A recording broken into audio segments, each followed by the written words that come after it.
Welcome back student to the fifth lecture of sound class 9th physics. यहाँ पे हम लोग अब बात करने वाले हैं कैरेक्टरिस्टिक्स ऑफ साउंड के बारे में। जो हमारा सेकंड लेक्चर था वेव के ऊपर, जो कि साउंड का ही पार्ट है, तो उसमें हम लोग पढ़े थे क्या, कैरेक्टरिस्टिक ऑफ वेव। मुझे उम्मीद है आप पढ़ के आए होंगे वो, क्योंकि उसका बहुत ज़्यादा रिक्वायरमेंट है। मैंने आपको बोला था वहाँ मैं डायरेक्टली यूज़ करूँगा कुछ टर्म्स, जैसे फ्रीक्वेंसी था, जैसे एम्पलीट्यूड था, उसे मैं यहाँ पे डायरेक्ट यूज करने वाला हूँ। अगर आप उसको नहीं जानते हैं तो मैं आपसे बोलूँगा कि आप पहले उसको देख के आए, डिस्क्रिप्शन में आपको लिंक मिल जाएगा उसका। बाय द वे मैं कोशिश करूँगा आपको एकदम बेसिक से बेसिक ले जाने का, पर हाँ मैं उतना डिटेल में वहाँ नहीं जा पाऊँगा जितना वहाँ गया था। चलिए स्टार्ट करते हैं कैरेक्टरिस्टिक्स ऑफ साउंड। तो कैरेक्टरिस्टिक्स ऑफ साउंड है क्या, पहला बात तो कैरेक्टरिस्टिक्स ऑफ साउंड वो प्रॉपर्टी है साउंड की जिससे कि हम दो अलग अलग साउंड को पहचान सकते हैं, दो या दो से ज़्यादा साउंड को डिस्टिंग्विश कर सकते हैं। हाँ, ये किसी दूसरे जन का है, ये किसी दूसरे जन का। एग्जाम्पल के लिए आप जरूर अपने मम्मी का, अपने पापा का आवाज़ को डिफ्रेंशिएट कर पा रहे होंगे।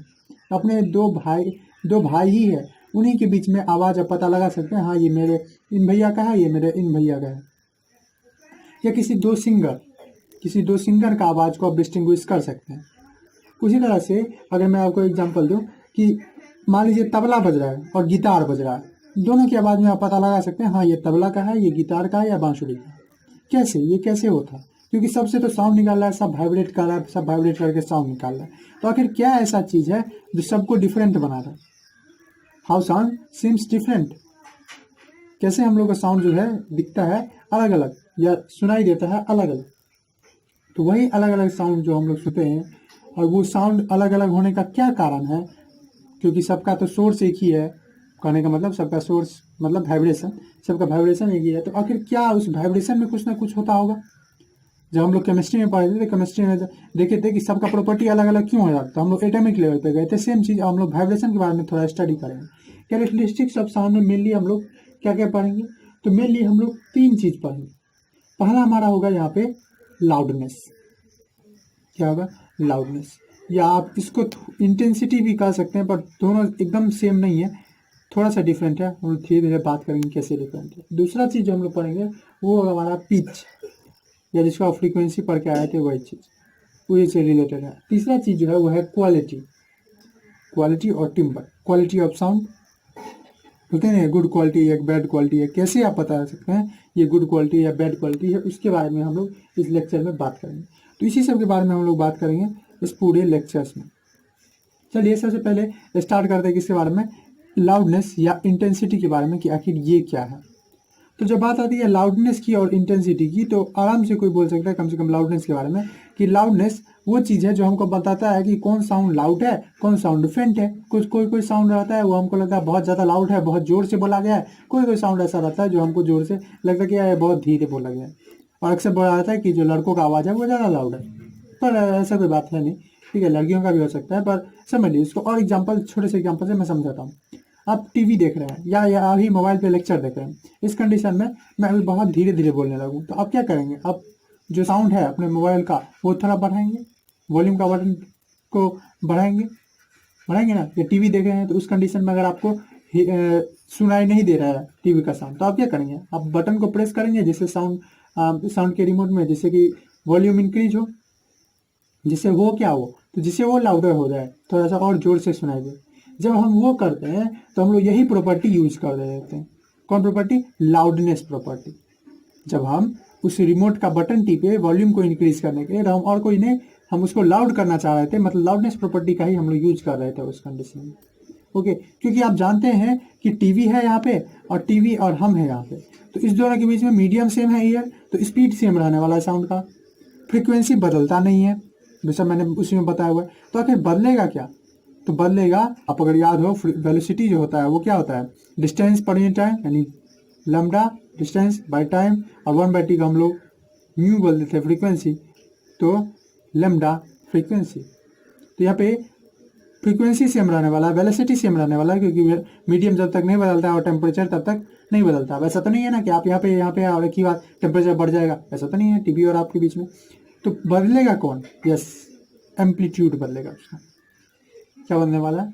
उसका वेवलेंथ, एम्पलीट्यूड बदलने वाला है, वो चीज़ डिस्टेंस रिलेटेड कुछ चीज़ बदलेगा। और यहाँ पे वही चीज़ बदलता है, वो है एम्पलीट्यूड। एम्पलीट्यूड आप जानते होंगे शायद कि एम्पलीट्यूड जो होता है वो मैक्सिमम डिस्प्लेसमेंट है जो पार्टिकल अपने जगह से करता है। ये इसका मीन पोजीशन दिखाया जाता है ग्राफ में पार्टिकल से, कि पार्टिकल इस कंडीशन में। अब मान लीजिए कि दो साउंड हम लोग कंपेयर करना चाहते हैं कि कौन साउंड लाउड है या कौन सा फेंट या सॉफ्ट है। लाउड या सॉफ्ट बोले, या सॉफ्ट को फेंट भी बोल सकते हैं, धीमा बोल सकते हैं। तो उस कंडीशन में होने क्या वाला है, तो देखिए उस कंडीशन में वेव के शेप को भी पता पे भी अंतर पड़ेगा। क्या, अगर हमारे पास लाउड साउंड नहीं है, फेंट साउंड है, सॉफ्ट साउंड है, तो उसका वेव थोड़ा सा छोटा छोटा आपको दिखेगा, कुछ इस तरह का। सॉरी, ये इस तरह का। ये किसका है, ये आपको सॉफ्ट या फेंट साउंड बोल सकते हैं, फेंट साउंड। इसके कंपैरिजन में कोई लाउड साउंड है, मैं जोर जोर से बोलने लगा, तब क्या होगा, तो तब इस कंडीशन में ऐसे हो जाएगा, थोड़ा सा ग्राफ इसका बड़ा हो जाएगा। फ्रीक्वेंसी सेम रहेगा, फ्रीक्वेंसी क्या रहेगा, सेम रहेगा। ये थोड़ा सा आप कर लीजिए, फ्रीक्वेंसी सेम रहेगा। मतलब ये अगर 1 सेकेंड में 10 बार कर रहा था, ये भी 10 बार ही करेगा। आपको भले यहाँ पे थोड़ा दूर दूर लग रहा हो, लेकिन ये मैं एजम्पशन लेके कर रहा हूँ कि आप ये समझ रहे हैं कि क्या चीज़ कि दोनों का फ्रीक्वेंसी जो है वो सेम है, लाउड साउंड। ये चीज़ ग्राफ पे भी अंतर आता है। तो आखिर आप देख क्या रहे हैं, देख रहे हैं हम यहाँ पे जो मैक्सिमम डिस्प्लेसमेंट था पार्टिकल का, पार्टिकल यहाँ से जो मैक्सिमम जा रहा था वो थोड़ा कम है और इस कंडीशन में ज़्यादा है। ओके, ये हो कब सकता है, जब हम ज़्यादा एनर्जी सप्लाई करें। एक सिंपल सा बेसिक बनता है, ये तब हो सकता है जब हम लोग एनर्जी सप्लाई करें। ठीक, ओके। यानी लाउडनेस की जब भी बात करते हैं, मतलब थोड़ा सा वो किस पे डिपेंड करता है, एम्पलीट्यूड के वेव पे, वेव के एम्पलीट्यूड पे डिपेंड करता है। एम्पलीट्यूड मैंने आपको बताया था कि ये कितना डिस्प्लेस हो सकता है पार्टिकल अपने मीन पोजीशन से, उसको डेंसिटी के रूप में बता सकते हैं। कंप्रेशन रिफ्लेक्शन होता है तो उस कंडीशन में कि कितना दूर तक जा सकता है, टू एंड फ्रो के कंडीशन में, वाइब्रेशन के कंडीशन में, प्रेशर के रूप में बात कर सकते हैं। तो उसी चीज़ को हम लोग क्या बोलते हैं, इंटेंसिटी। इंटेंसिटी जो है या लाउडनेस जो है, उसको हम लोग अब डिफाइन कर सकते हैं। कैसे डिफाइन करेंगे, तो उसको ऐसे डिफाइन करेंगे कि ये एक कैरेक्टरिस्टिक साउंड का और कैरेक्टरिस्टिक ऑफ साउंड, सबको जितना हम लोग तीनों करेंगे वो इसी तरह से करेंगे। कैरेक्टरिस्टिक जानते ही होंगे आप, वो चीज़ जो किसी दूसरे चीज़ को पहचान देता है उसी को कैरेक्टरिस्टिक्स बोलते हैं। जैसे आपके पास भी बहुत सारा कैरेक्टरिस्टिक है जो आपको एक यूनिक पहचान देता है, अपने भीड़ में कुछ अलग आपको बना के रखता है। तो एक कैरेक्टरिस्टिक ऑफ साउंड जो हमको सक्षम बनाता है, विच एनेबल अस, क्या चीज़ करने के लिए, टू डिस्टिंग्विश बिटवीन, डिस्टिंग्विश करने के लिए किस किस चीज़ के बीच में, to distinguish between a loud, between a loud and a faint sound, loud and a faint sound. फेंट या आप इसको सॉफ्ट साउंड बोलिए, फेंट अगर धीमा मतलब होता है, फेंट मतलब धीमा होता है। ओके, अब मैंने आपको थोड़ा सा आइडिया दे भी दिया है कि लाउड साउंड है अगर, तो वो चीज़ किस पे डिपेंड करेगा, तो वो चीज़ एम्पलीट्यूड पे। लाउड साउंड मतलब मोर एम्पलीट्यूड, मोर एम्पलीट्यूड, एम्पलीट्यूड ज़्यादा रहता है। और कोई फेंट साउंड है या सॉफ्ट साउंड है तो उसका एम्पलीट्यूड क्या आने वाला है, लेसर रहने वाला है, स्मॉल एम्पलीट्यूड रहने वाला है। एम्पलीट्यूड वैसे तो ऐसा नहीं है कि सिर्फ एम्पलीट्यूड पे ही डिपेंड करता है, बहुत सारे ऐसे फैक्टर है जिस पे लाउडनेस डिपेंड करता है। अगर आप देखने जाए 3-4 फैक्टर मैं भी बता सकता हूँ। जैसे एक रहता है डिस्टेंस बिटवीन सोर्स, ठीक है, डिस्टेंस फ्रॉम द सोर्स, उसके इन्वर्सली प्रोपोर्शनल है, उसके स्क्वायर के इन्वर्सली प्रोपोर्शनल है। आपको ये चीज़ ध्यान में नहीं रखना, मैं बता रहा हूँ आपको, अगर आप उस तरह के हैं तो आप सुन के समझ सकते हैं। दूसरा चीज़ जो है वो है कि सरफेस एरिया पर डिपेंड करता है। अगर कोई ड्रम का ज़्यादा बड़ा साइज है तो उस पर आप मारेंगे तो उससे ज़्यादा लाउड साउंड होगा, जो कोई छोटा सा है उससे कम लाउड साउंड प्रोड्यूस होगा। बचपन में आप एक डमरू जैसा खेले होंगे ना, उसे कितना साउंड प्रोड्यूस होता था, लेकिन वही जब बड़ा रहता था ज़्यादा, तो सरफेस एरिया पर डिपेंड करता है लाउडनेस। डेंसिटी पे डिपेंड करता है मीडियम का, मीडियम कितना डेंस है उस पर। ओके, इसलिए साउंड जो है वाइब्रेटिंग सोर्स का वो ज़्यादा लाउड होता है वाटर में और सॉलिड में कंपेरिजन टू एयर। उसके बाद वो फ्रिक्वेंसी से भी थोड़ा थोड़ा रिलेटेड है डायरेक्टली वो भी। तो बहुत सारी बातें हैं, हम लोग मेन बात क्या करें कि एम्पलीट्यूड पे डिपेंड करता है। अब ये इंटेंसिटी क्या है, क्या इंटेंसिटी और लाउडनेस सेम है कि थोड़ा सा अंतर है, थोड़ा सा अंतर है, ठीक है। इंटेंसिटी और लाउडनेस में थोड़ा सा अंतर है। वैसे तो अभी हम लोग समझते हैं इंटेंसिटी है क्या, उसका डिफिनेशन, टेक्निकल मीनिंग, और फिर समझेंगे कैसे ये दोनों अंतर है। जब हम इंटेंसिटी की बात करते हैं तो रियली में इंटेंसिटी जो है वो बात होता रहता है कि कितना amount of energy, sound is energy, तो कितना अमाउंट ऑफ साउंड एनर्जी पास कर रहा है पर यूनिट टाइम और पर यूनिट एरिया में। हमारे ईयर से। मतलब ये इंटेंसिटी जो है ना कैरेक्टरिस्टिक, ये हमारे सुनने पे डिपेंड करता है। ठीक है, ऑफकोर्स ये लाउडनेस से एकदम रिलेटेड है, पर ये सुनने पे डिपेंड करता है। जैसे इसको मैं अभी बता ही देता हूँ। मान लीजिए कि एक आदमी है जो कुछ दूरी पे है किसी सोर्स से, मतलब यहाँ से कोई आवाज़ आ रहा है या ये आदमी यहाँ है। ठीक है, सिंपल सा एग्जाम्पल समझने के लिए। ओके, अब ये साउंड इमिट कर रहा है। अब इसका एनर्जी जो है वो चारों तरफ यूनिफॉर्मली जा रहा है। ठीक है, हर डायरेक्शन में चला गया, एक ही जैसे गया, यूनिफॉर्मली गया और डायरेक्शन में। अब जितने लोग हैं, मान लीजिए 1 लोग है, 2 लोग है, 3 लोग है, इसके चारों तरफ सेम डिस्टेंस पे, सभी लोग जो है वो क्या है, सेम डिस्टेंस पे, तो उनमें सेम अमाउंट ऑफ एनर्जी जाएगा। तो उस कंडीशन में जो है इंटेंसिटी सेम होगा। क्या होगा, इंटेंसिटी सेम होने वाला है, क्योंकि इंटेंसिटी किस पर डिपेंड करता है, सिर्फ और सिर्फ एनर्जी पे। लाउडनेस सेम नहीं होगा, लाउडनेस डिफरेंट भी हो सकता है, क्योंकि लाउडनेस हमारे सुनने पे डिपेंड करता है। इंटेंसिटी एक कैरेक्टरिस्टिक है, इंटेंसिटी एक कैरेक्टरिस्टिक है, और लाउडनेस डायरेक्ट एक कैरेक्टरिस्टिक होकर हमारे सुनने पे डिपेंड करता है। इंटेंसिटी कभी भी सुनने पे डिपेंड नहीं करता है। इंटेंसिटी को डायरेक्ट मतलब है कितना एनर्जी आ रहा है। फिर से इंटेंसिटी एनर्जी से मतलब रखता है, ना कि हमारे सुनने से। अब कोई आदमी इसमें बहरा है तो उसको लाउडनेस तो सुनाई नहीं देगा, उसको साउंड ही नहीं सुनाई देगा, मतलब लाउडनेस 0 है। वो चीज़ है क्या, लाउडनेस सरफेस। लेकिन अभी भी एनर्जी जो है उसके पास वो उतना ही जा रहा है। इसीलिए आपको यहाँ पे जो लोग खड़े हैं, बहुत सारे लोग खड़े हैं, उनको अलग अलग सुनाई दे सकता है, अलग अलग लाउडनेस के साथ। ओके, एक कोई के लिए बहुत ज़्यादा लाउड होगा, एक के लिए बहुत धीमा हो। तो ये कान है हमारा, ये ईयर है हमारा, जो हमको लाउडनेस का मीनिंग देता है।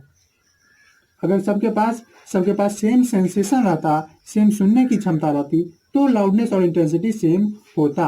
अगर ऐसा नहीं है तो yes, loudness and intensity are different. थोड़ा सा बात भी कर लेते हैं कैसे ये दोनों डिफरेंट है, डिफरेंस करके। इंटेंसिटी हम लोग क्या डिफाइन करेंगे, ये है एनर्जी,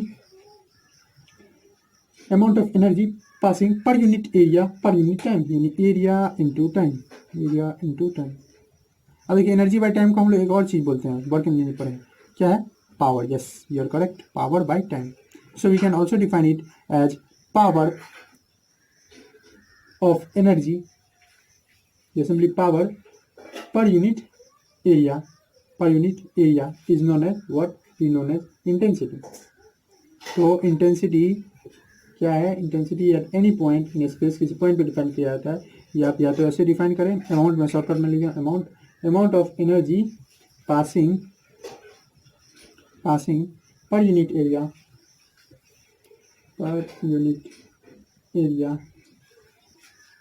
पर यूनिट टाइम, और वो भी परपेंडिकुलर टू एरिया है ना सर, तो इससे परपेंडिकुलर टू एरिया। कभी भी जो साउंड आ रहा है वो एक एंगल पे भी आ रहा है, लेकिन वो एंगल वाले को कंसीडर नहीं करता, जो परपेंडिकुलर आ रहा है उसी परपेंडिकुलर टू एरिया, इसी को हम लोग क्या इंटेंसिटी कहते हैं। ज़्यादा डीप में आपने दिया, सिंपल समझिए कि एनर्जी से डिस्कशन करता है। ओके, अब एक थोड़ा सा डिफरेंस मैंने तो बता दिया वैसे, तो पर थोड़ा सा और डिफरेंस हम लोग देख लेते हैं क्या क्या चीज़ के बारे में। लाउडनेस और इंटेंसिटी के बीच में डिफरेंस, क्या डिफरेंस है लाउडनेस और इंटेंसिटी के बीच में। तो चलिए, सबसे पहला क्या कि लाउडनेस जो है ये डायरेक्टली पूरी तरह से फिजिकल क्वांटिटी नहीं है। ठीक है, फिजिकल क्वांटिटी, जो क्वांटिटी मेजर कर सकते हैं फिजिक्स में हम पढ़ते हैं, और उसका मेजरमेंट सेम रहता है। लेकिन लाउडनेस अलग अलग मैन के लिए अलग अलग मेजरमेंट ले सकते हैं। मतलब ये डायरेक्ट में पूरी तरह से फिजिकल क्वांटिटी है, क्योंकि मेजर कर सकते हैं, पर चूंकि सबके लिए अलग अलग हो सकता है, तो ये पूरी तरह से एक फिजिकल क्वांटिटी नहीं है। तो पहला चीज़ आप लिख लीजिए ये कि it is not an entirely physical quantity, पूरी तरह से कंप्लीटली ये एक फिजिकल क्वांटिटी नहीं है। ये बात हुई। दूसरा बात ये है कि ये जो है ये पूरी तरह से एक फिजिकल क्वांटिटी है, और इसको एक्यूरेटली मेजर कर सकते हैं। है क्या, energy per unit time per unit area. ये yes, it is a physical quantity, ये एक फिजिकल क्वांटिटी है, इसको मेजर कर सकते हैं हम लोग आराम से। फिजिकल क्वांटिटी के बारे में मैंने फर्स्ट यूनिट मेजरमेंट जो है उसमें बात किया हुआ डिटेल में। Physical quantity that can be measured accurately, जिसको हम लोग मेजर कर सकते हैं एक्यूरेटली,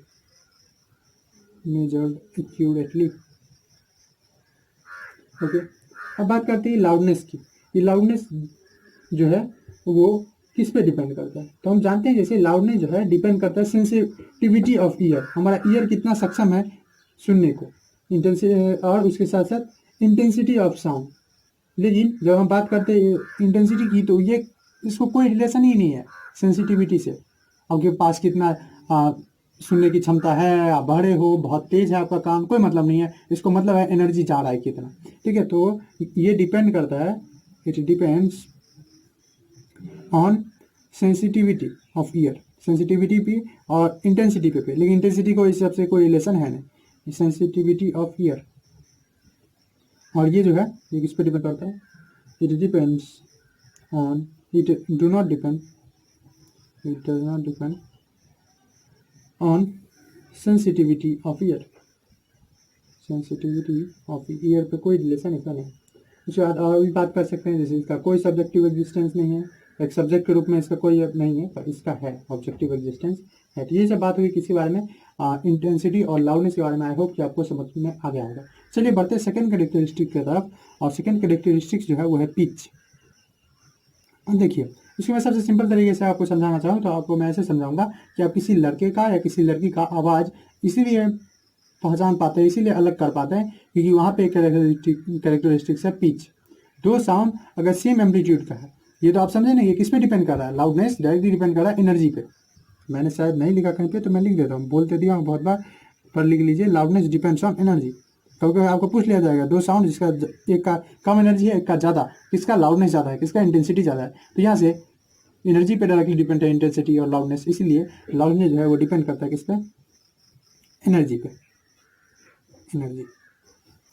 ओके, अब बात करते हैं जब पिच की। पिच में मान लीजिए दो साउंड, दोनों का लाउडनेस सेम है, दोनों के पास एनर्जी जा रहा है वो सेम है, फिर भी दोनों अलग अलग दिख रहा है, लड़के का आवाज़ लड़के जैसा, लड़की का थोड़ा सा अलग।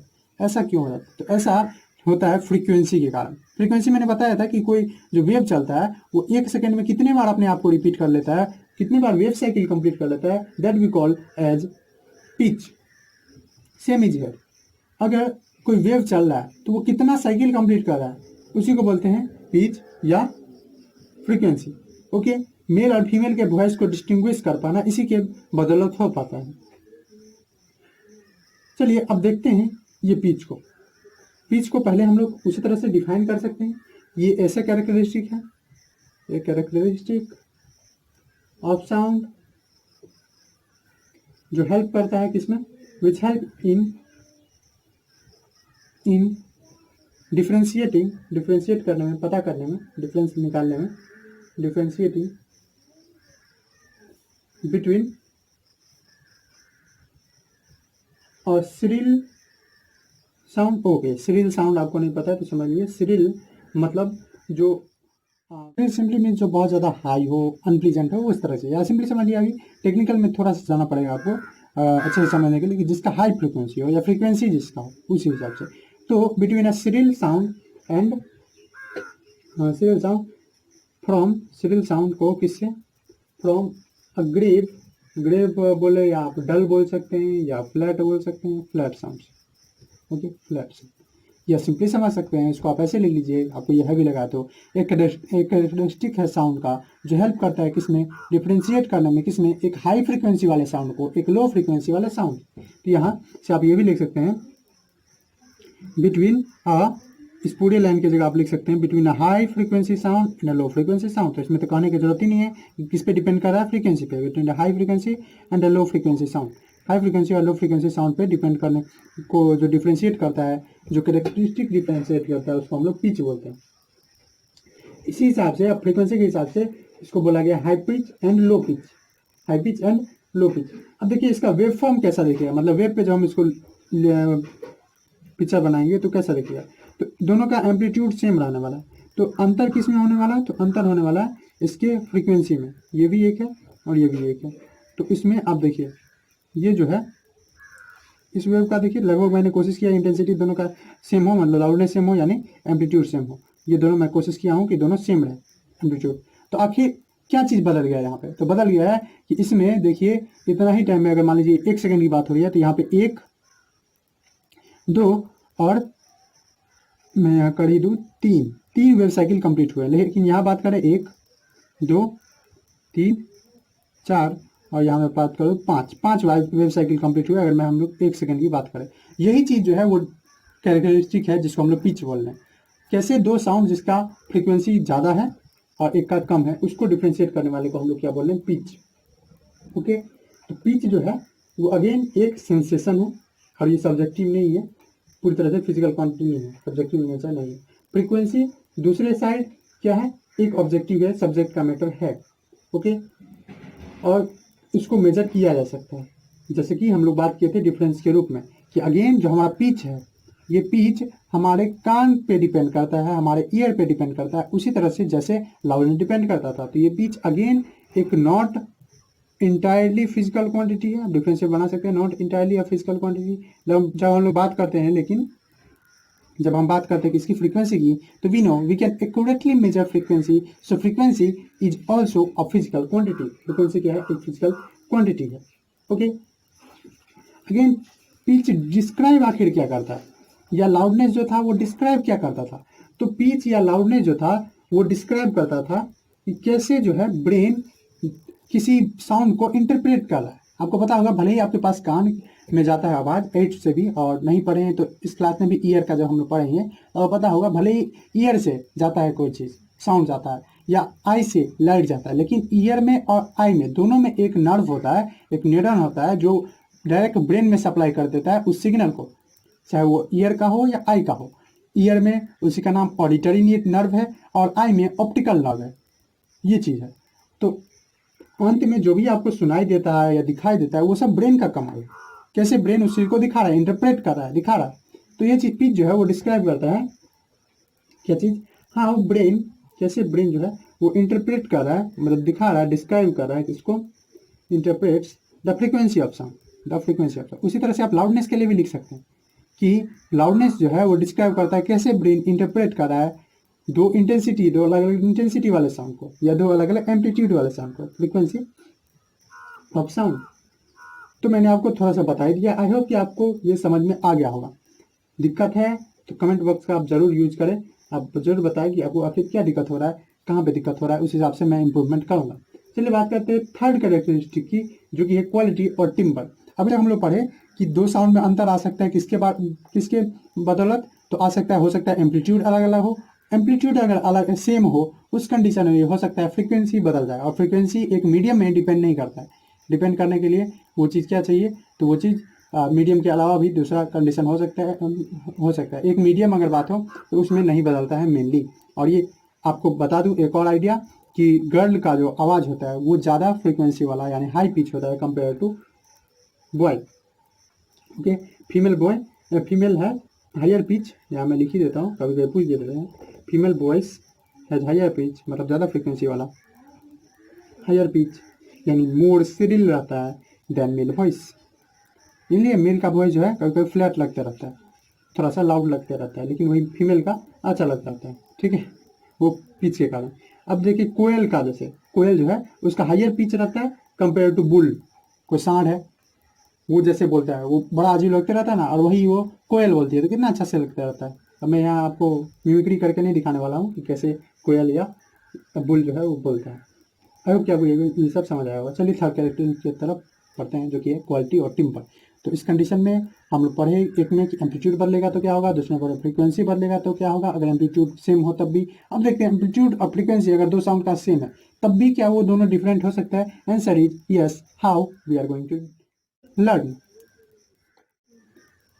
एक बार मैं आपको फिर से रिवाइज करा दूं, अगर हमारे पास दो वेव है, दो साउंड निकल रहा है, और दोनों का अगर एम्पलीट्यूड अलग अलग है तो उनका लाउडनेस अलग हो जाता है। फिर से अगर एम्पलीट्यूड सेम है उस कंडीशन में अगर साउंड अलग अलग है, मतलब हम बोलते हैं फ्रीक्वेंसी अलग अलग है। अब तीसरा चीज़ क्या आ रहा है, तीसरा चीज़ हमारे पास जो आ रहा है वो है कि अगर हमारे पास लाउडनेस भी सेम हो, मतलब सेम एनर्जी निकाली जा रही है, फ्रीक्वेंसी भी सेम हो किसी मीडियम में, क्या तब भी साउंड अलग अलग हो सकता है। Answer is yes. मैंने फिर से बता दिया, आंसर इज यस। कैसे, तो इसका जवाब हम लोग यहाँ पाएंगे। ये रियलिटी में होता कैसे है, तो इसके लिए आपको थोड़ा सा वेव के फॉर्म पे जाना पड़ेगा, मतलब वेव किस तरह का बनता है। एग्जांपल के लिए मैं बता सकता हूँ कि जैसे हम लोग टर्निंग फॉर्क का एग्जांपल लेते हैं, इस तरह का यू शेप का, उसका अगर वेव फॉर्म का एग्जांपल का बात करें तो वो कुछ इस तरह का होता है। हाँ, ये तो बहुत बार बनाए भी हैं इस तरह से। ओके, ये एक टर्निंग फॉर्क का ले लीजिए, टर्निंग फॉर्क। ओके, अब मान लीजिए हम ले रहे हैं पियानो का आवाज़। देखिए पियानो का आवाज़ कैसा आपको दिखेगा ग्राफ में, ठीक है, कुछ इस तरह से, कभी कभी बहुत ज़्यादा हाई, थोड़ा सा लो, फिर ऐसे आप जरूर फिल्म सब में कम से कम ये देखे होंगे कैसे हार्ट बीट जो है वो चलते रहता है। इसका जो वेव फॉर्म है इसका पियानो का वो कुछ इसी तरह का होता है, तुरंत लाउड तुरंत कम। तो हम देख रहे हैं इस दोनों में कितना अंतर आ गया, किसमें अंतर आया, वेव फॉर्म में। इसीलिए आपको जो टर्निंग फॉर्क है और यहाँ पे पियानो जो है उसका आवाज़ अलग अलग रहता है। वायलिन का आप देखना चाहेंगे तो वायलिन का आवाज़ जो होता है, वायलिन का जो वेव होता है वो कुछ इस तरह से होता है। तो आखिर इस तीनों साउंड को अगर मैं बोलूँ, इस तीनों का भले ही लाउडनेस सेम हो, इंटेंसिटी सेम हो, तो ये तीनों अलग अलग आखिर क्या चीज़ है जो तीनों को अलग अलग बनाया? The answer is the difference in their wave form. उनका जो वेव फॉर्म है, जो वेव का रूप है वो अलग अलग है, ठीक है। And here comes the concept of quality और टिम्बर। क्वालिटी और टिम्बर इसी को कंसिडरेशन में लेके चलता है। अगर लाउडनेस और उसके साथ साथ जो पिच है वो सेम रहे, मतलब एम्पलीट्यूड हमारा और फ्रीक्वेंसी हमारा सेम रहे, उस कंडीशन में भी आप अगर दो साउंड को अलग अलग बता सकते हैं, then the characteristics must be the quality one. The quality जो है वही बता सकता है, वही दिखा सकता है कि दोनों कैरेक्टरिस्टिक्स डिफरेंट है। कैसे हम इसको डिफाइन करें? तो सिंपल है कैरेक्टरिस्टिक, इसको डिफाइन करना। ये ऐसा कैरेक्टरिस्टिक्स है, the characteristics of sound, the characteristic of A sound जो डिस्टिंग्विश करता है या डिफ्रेंशिएट करता है, विच डिस्टिंग्विश पता लगाता है किसके बीच में, distinguishes it from another sound, मतलब दो साउंड की जो डिफ्रेंशिएट करता है another sound, दूसरे साउंड का कैसा होना चाहिए, of the same pitch and loudness. अगर पिच ही डिफरेंट है, फ्रीक्वेंसी डिफरेंट है, एम्पलीट्यूड ही डिफरेंट है, तो हम लोग बोल सकते हैं हाँ लाउड फ्रंट का मामला हो सकता है या हाई पिच लो पिच का मामला हो सकता है। लेकिन दोनों का अगर सेम हो तब भी अगर दोनों अलग अलग दिख रहा है तो उसमें क्या आ रहा है, उसमें क्वालिटी या टिम्बर उसको बोलते हैं, वो चीज़ आ रहा है। तो loudness of the same pitch and loudness, okay. Loudness एक और चीज़ हम लिख सकते हैं, क्या चीज़, इक्वालिटी डिटरमाइन किससे दिया जाता है? तो quality is determined by it's wave form, जैसे कि मैंने आपको दिखाया अभी तक कैसे वायलिन का, पियानो का, टर्निंग फॉर्क का अलग अलग होता है, ओके। अब देखिए एक साउंड सिंगल फ्रीक्वेंसी की अगर बात करें, ठीक है, साउंड अब सिंगल फ्रीक्वेंसी, इसको हम नाम देते हैं टोन। और यहीं से आपको पता चलेगा कौन चीज़ हाई क्वालिटी और लो क्वालिटी हम लोग क्यों बोलते हैं ना, हाई क्वालिटी और लो क्वालिटी। तो अगर हम बात करें यहाँ पे एक टोन भी आप सुने होंगे, अरे ये टोन अच्छा है, ये टोन आखिर होता क्या? तो देखिए वायलिन में कभी कोई आता है कि एक चीज़ को लंबा खींच देता है, बोलता है हाँ ये टोन अच्छा है। अगर ये टोन है क्या? तो टोन कुछ और नहीं, टोन एक पर्टिकुलर फ्रीक्वेंसी का साउंड है, sound of a particular frequency. और इस समय आप देख रहे हैं कितना फ्रीक्वेंसी फ्लक्चुएट कर रहा है, आई होप कि आप समझ पा रहे हैं। तो टोन सिंपली है क्या? तो टोन हम लोग बोल सकते हैं कि एक साउंड है of a particular frequency, sound of a particular frequency. Example दीजिए पर्टिकुलर फ्रीक्वेंसी। एग्जाम्पल में आप देखिए, आप जरूर सुने होंगे कि हमारा जो इंडियन म्यूजिक है उसमें सा रे गा मा पा धा नी, ये सब जो है, ये सब क्या है, ये सब टोन्स है और कुछ नहीं, वो सब टोन्स है। सा जैसे बोला जाता है, मैं गायक नहीं हूँ इसलिए मैं गा के नहीं सुनाऊंगा, बहुत बड़ा गाता हूँ मैं इसलिए। तो सा जब बोला जाता है तो वो एक लंबे टाइम के लिए बोला जा रहा है, तो वो एक टोन है एक ही फ्रीक्वेंसी पे। धा बोला जा रहा है तो वो एक टोन्स है सितार में या किसी दूसरे चीज़ में। तो साउंड जो प्रोड्यूस किया जाता है रियल में, हम लोग के पास जो साउंड आता है उसमें मिक्सर ऑफ फ्रीक्वेंसी रहता है। यहाँ पे देखिए कितना अलग अलग फ्रीक्वेंसी है, मिक्सर ऑफ फ्रीक्वेंसी है। और उसमें जो लाउडेस्ट माना जाता है, जैसे धा करके जोर से बोला तो वो धा उसमें बोला जाता है कि वो डोमिनेट कर रहा है और वो उसका टोन है, ओके। और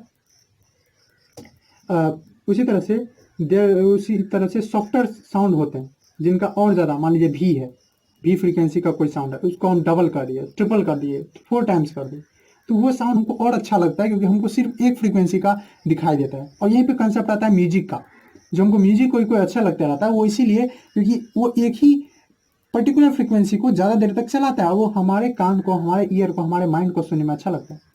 वो साउंड हमको ज़्यादा प्लीजेंट लगता है बिकॉज उसमें बहुत ज़्यादा साउंड, सिंगल फ्रीक्वेंसी का बहुत ज़्यादा साउंड रहता है। मैंने जैसे आपको बताया कि जब हम एक साउंड की बात करते हैं तो उसमें मिक्सर ऑफ फ्रीक्वेंसी रहता है, लेकिन उसमें जो सबसे ज़्यादा देर रहता है, सबसे ज़्यादा देर के लिए रहता है, तो उसको हम लोग मान लेते हैं कि हाँ ये फ्रीक्वेंसी का साउंड है, ये 200 हर्ट्ज का जा रहा है तो हाँ ये 200 हर्ट्ज वाला मेन है। अब यही 200 हर्ट्ज वाला अगर उसको डबल कर दिया जाए, ट्रिपल कर दिया जाए, ज़्यादा देर के लिए कर लिया जाए तो हमारे कान को प्लीजेंट लगता है सुनने में, and that we call as music. उसको हम क्या बोलते हैं? म्यूजिक। तो सिंपल में हम बोल सकते हैं कि एक साउंड जो होता है वो डिफरेंट डिफरेंट फ्रिक्वेंसी या डिफरेंट डिफरेंट टोन से बना रहता है, और उनमें से ही कोई कोई हमको ज़्यादा अच्छा लगता है, और उस साउंड को हम लोग बोलते हैं कि हाँ ये साउंड हाई क्वालिटी का है, जिनमें जो एक ही फ्रिक्वेंसी के साउंड को हम लोग एक ही टोन के साउंड को, एक ही फ्रिक्वेंसी के साउंड को हमको डबल टाइम ट्रिपल टाइम किया रहता है, उसी को हम लोग बोलते हैं हाई क्वालिटी साउंड। अब वही कोई कोई ऐसा है, या बोलते हैं ना कोई ईयरफोन या वो हाई क्वालिटी नहीं दे पा रहा है, तो यस वहाँ पे बहुत सारे बातें होती है ईयरफोन में या स्पीकर में, जो उसको हाई क्वालिटी और लो क्वालिटी में डिफ्रेंशिएट करता है। हो सकता है वो कैपेबल नहीं हो स्पीकर जो कि आपको एक ही टोन का ज़्यादा देर तक सप्लाई कर पाए, उसमें वैसा मटेरियल अवेलेबल नहीं हो, तो उसको आप लो क्वालिटी बोलेंगे। खैर बहुत ज़्यादा बात हो गई, इतना ज़्यादा आपके लिए शायद हानिकारक हो जाएगा, आपको समझ में नहीं आएगा, आप डिसलाइक करके भाग जाओगे। ओके, तो मैं फिर से बता दूं कि साउंड जो होता है वो क्या होता है? Is a mixture of several frequency. एक मिक्सचर होता है जिसका ऑफ सेवरल फ्रीक्वेंसी, एक साउंड जो हमको सुनाई देता है। ओके, अगर एक ही फ्रीक्वेंसी पे जाना जैसे ये, तो ये इसको प्योर नोट या नोट बोलता है। यहाँ पे कंसेप्ट किस चीज़ का आता है? एक लास्ट चीज़ हम लोग बात कर लेते हैं म्यूजिक एंड नॉइज की, क्योंकि यहीं से रिलेटेड है, तो इसलिए मैं इसको अलग नहीं करना चाहता हूँ। थोड़ा देर वीडियो भले ही लंबा हो गया, लेकिन मैं चाहता हूँ कि इसको यहीं पे डिस्कस कर लें। ओके, हम जैसे बोलिए, हाँ मेरा एक अच्छा खासा सिंगर है अरिजीत सिंह, अच्छा लगता है मुझे उसका गीत, कोई कोई सब गीत नहीं, कोई कोई उसका अच्छा लगता है। तो आपको जरूर उस टाइम में गूज बम्स आते होंगे, मतलब आपका जो बाल है शरीर पे वो थोड़ा खड़ा हो जाता होगा, ठीक है, और इस इनके गीत को सुनने पे उसी को गूज बम्स बोलते हैं। ओके, आप अपना आई बंद करके, आंख बंद करके आराम से सुनने लगते हैं। आखिर क्या चीज़ है वैसा, उसमें क्या नशा है जो आपको कर देता है? तो वहीं पे कंसेप्ट आता है नॉइज और म्यूजिक का। ओके, वही कोई बच्चा रो रहा है, मुझे बहुत खराब लगता है कोई बच्चा रोते रहता है, तो उस कंडीशन में क्या है?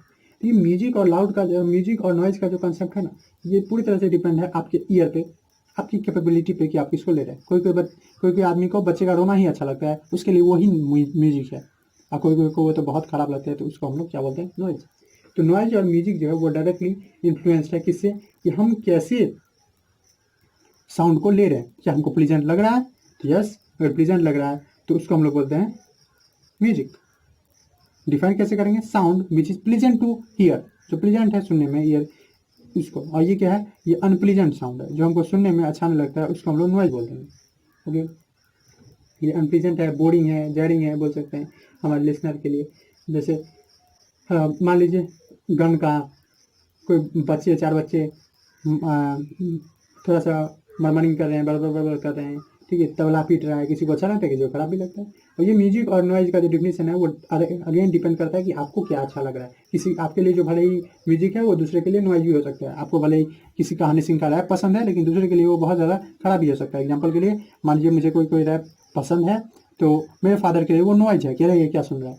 तो वो चीज़ डिपेंड करता है पर्सन टू पर्सन, कोई क्लियर डिफिनीशन नहीं है नॉइज और म्यूजिक का, कोई क्लियर बाउंड्री नहीं बनाया गया है म्यूजिक और नॉइज के बीच में। किसी के लिए कुछ भी हो सकता है, डायरेक्टली डिपेंड करता है। इट्स डायरेक्टली कंसेप्ट जो है, समझ जो है किसका, नॉइज एंड म्यूजिक का, वो डायरेक्टली डिपेंड्स है किस पे? On listener. Directly depends on listener. Listener किसको अपना म्यूजिक लेना चाहता है, किसको नॉइज, उस पर डायरेक्ट डिपेंड करता है।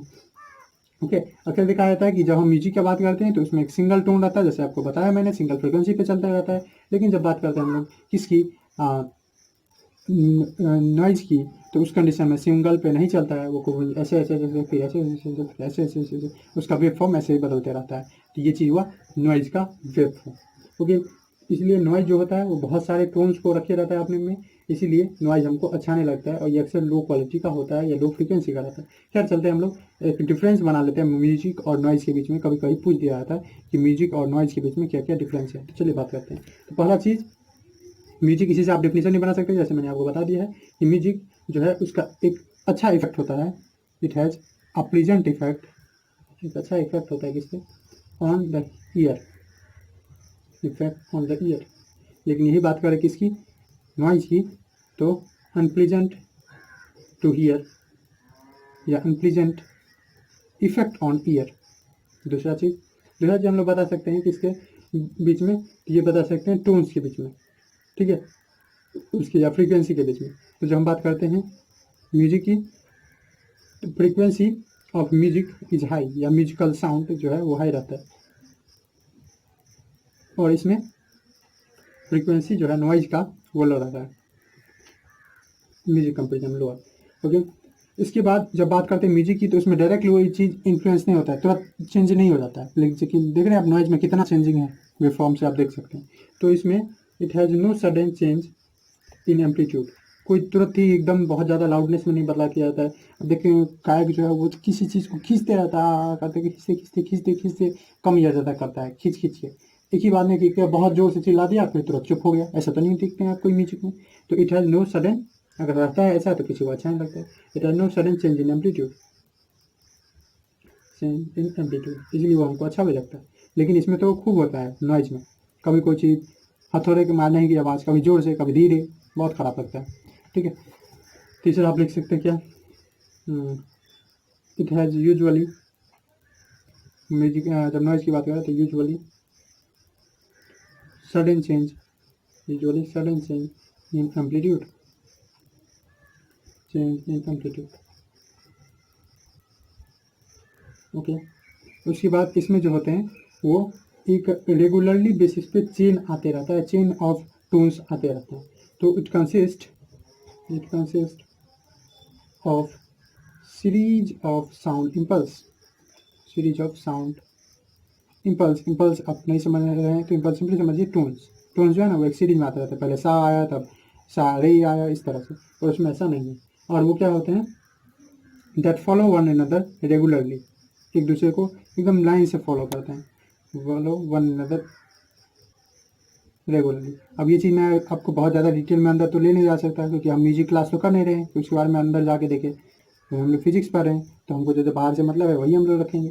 जब म्यूजिक पढ़ना होगा आपको तो आप उसके लिए अलग से देख लीजिएगा, मैं आपसे पूछिएगा क्या होता है इम्पल्स, टोन, कैसे एक दूसरे को रेगुलरली फॉलो करते हैं। या आप अगर म्यूजिक पढ़ने वाले बच्चे हैं, म्यूजिक अगर बजाते हैं तो आपको ये समझ में आ रहा होगा अच्छे से।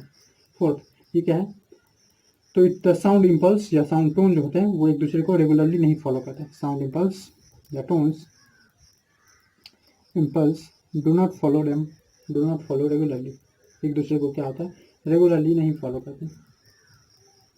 आई होप कि आपको ये चीज़ समझ में आया होगा। अगेन मैं आपको रिवाइज करा दूँ, लाउडनेस या इंटेंसिटी जो होता है, फ्रीक्वेंसी, पिच, अपना है, क्वालिटी, टिम्बर एक है, ये तीन कैरेक्टरिस्टिक है मेनली साउंड के, जो एक साउंड को दूसरे साउंड से डिस्टिंग्विश करने में मदद करता है। अगेन लाउडनेस जो है वो एम्पलीट्यूड पे डिपेंड है, मतलब दो साउंड अगर एम्पलीट्यूड डिफरेंट है तो उसका लाउडनेस अलग अलग।